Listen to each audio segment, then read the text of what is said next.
Sciatica sciatica sciatica जर आपणास देखील सायटिका या आजाराचा त्रास असेल तर एक वेळ इकडे लक्ष द्या. कारण सायटिका या आजारातून वेदनामुक्त झालेले एक पेशंट आज आपल्या सोबत आहेत, ज्यांच्यावर आपण नैसर्गिक पद्धतीने ट्रीटमेंट केली आहे आणि आयुर्वेदिक औषधांनी ट्रीटमेंट केली आहे. तर असे एक सायटिकाचे पेशंट आपल्या सोबत आहेत. तर आज आपण त्यांच्यासोबत थोडीशी चर्चा करणार आहोत. सर नमस्कार. नमस्कार. सर आपलं नाव सांगा. माझं नाव हसन मोहम्मद सय्यद, कुठून आलेत आपण? जामखेड. काय त्रास होत होता काका तुम्हाला? काय चालताच येत नव्हतं सायटिकामुळे, असं पाय टिकवता येत नसतं. चालताच येत नव्हतं? हा अजिबात नाही. तर ते कुठं कुठं वेदना होत होत्या? असे गुडघ्याच्या खाली पिंडरीला, इथं कमराला सायटिका. अच्छा. हा. कधीपासून त्रास होता? ही त्रास म्हणजे 4 महिन्यापासून होता अगोदर. त्याच्या अगोदर?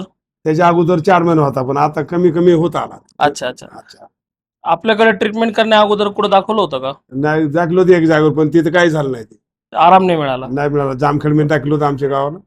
तिथं काही आराम नाही तिथं मिळाला? काय इन्सिडेंट गोळ्या, बाकी काय होत असं होतं. आपल्या ट्रीटमेंट बद्दल कसं कळालं?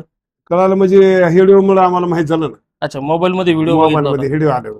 आता आपण ट्रीटमेंट जी केली हा. त्या ट्रीटमेंट मध्ये आता तुम्हाला कसा आराम वाटतोय? आता एकदम मोकळं चालतो मी. आता एकदम भारी वाटतंय, चालता येतं. अच्छा, वेदना वगैरे कशा आहेत? वेदना कमी आल्या फक्त, आता थोडे मग येतात फक्त. बरं. हा. एक 100 पैकी किती टक्के गुण आल्यासारखं वाटतोय? मला आता एकदम 80% गुण आले. 80% गुण आहे. हा. बाकी वेदना पूर्णपणे कमी झाल्यात? कमी झाले वेदना. अच्छा, ऑपरेशन करायचं का? नाही, कशाला ऑपरेशन करायचं आता.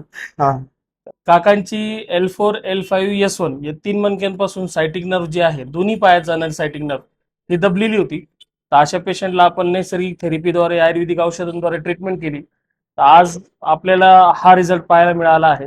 ज्यांना कोणाला मणक्याचा त्रास असेल, मणक्यामध्ये गादी सरकली असेल, मणक्यामध्ये नस दबली असेल किंवा मणक्यामध्ये गॅप असेल, अशा सर्व पेशंटला माझी एक विनंती असेल, एक आव्हान असेल की कमीत कमी ऑपरेशन करण्या अगोदर नॅचरल ट्रीटमेंट करून बघा, नैसर्गिक पद्धतीने ट्रीटमेंट करून बघा. खूप सुंदर रिझल्ट्स आहेत.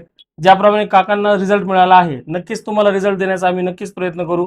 धन्यवाद.